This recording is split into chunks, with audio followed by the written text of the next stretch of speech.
হুজুর আমার একটা কথা আল্লাহর দরবারে তুলে ধরবেন। কি কথা?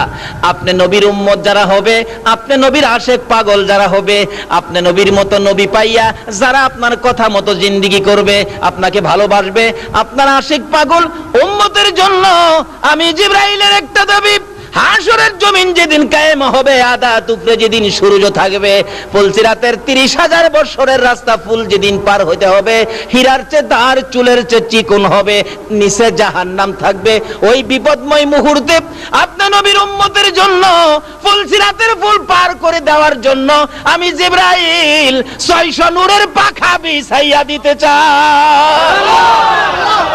আমার নবী বলেন, জিবরাইল রে, এত সুন্দর কথা আমার জন্য বললে, আমি তো আমার আল্লাহর কাছে বলবো।